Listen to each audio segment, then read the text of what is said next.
What's up, everyone? Aaron Nagler here for PackersNews.com. I'm here with Pete Dougherty after the Packers drop another one, 30-17 to the Detroit Lions. Their second win in Wisconsin since the early 90s, I believe. That's right. I forgot about that long drive. I mean, that's all done now. That's a thing of the past. I mean, I think more than anything, Pete, this game was kind of a referendum on the quarterback position, and one team has a quarterback, the other one doesn't. You know, I really thought, and I'm sure I don't think I was alone, that with the 2 weeks off, McCarthy being a quarterbacks guy, they would figure out some things, play more to Hundley's strengths, that they would at least play better. I didn't think they'd necessarily win the game, but that it would be a better looking offense than it was 2 weeks ago. And it wasn't. I mean, they had 3 points with, 10 minutes left in the fourth quarter.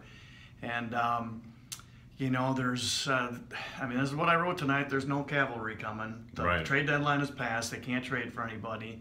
I personally think, this is my opinion, anybody who thinks that they're going to find somebody out in the street who's going to come in and do any better. The obvious name there is Colin Kaepernick, still sitting out there. And I think it's delusional because the guy he doesn't know McCarthy's offense. McCarthy doesn't know him. They're starting from scratch. It worked with Matt Flynn because he played here for 4 years. It kind of worked with Jay Cutler down in Miami because he and Adam Gase. So that's just delusional, I think, to think the guy's going to come in. He's basically Hundley with a little more athletic and a little better arm, but basically the same questions about accuracy and reading defenses and all that. So it's for the next few weeks. It's sink or swim with Hundley, and if that doesn't work, maybe it's Callahan. One thing I do bet is they have to be regretting, and Ted Thompson blew it with Taysom Hill by cutting him. And I'm not a big keeping 3 quarterbacks guy, but I remember thinking at the end of camp, I'd keep this guy because he has more tools to work with. And they most likely wanted to bring him back at the practice spot. I mean, keep him on the 53. Exactly. Which you don't like to use that roster spot for a third quarterback, but thought he was probably worth it because he had some physical talent.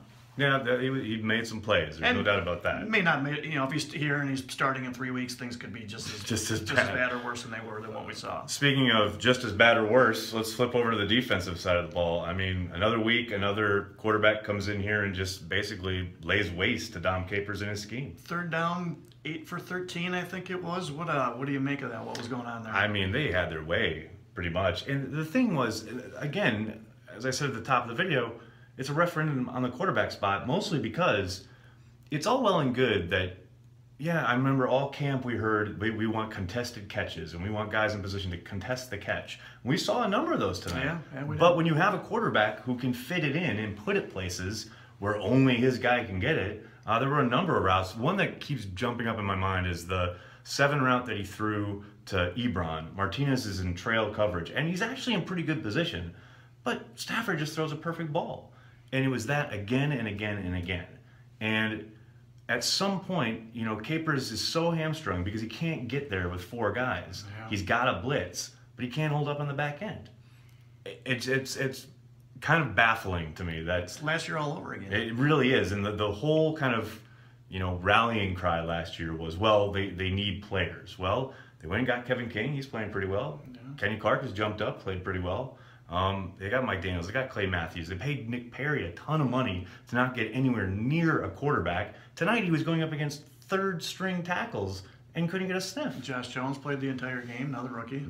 So there's talent on the team. Morgan Burnett was back and he played well prior to leaving with an injury again. But there's talent there. They're not maximizing it, and that goes to the coach, I would say. So there you go.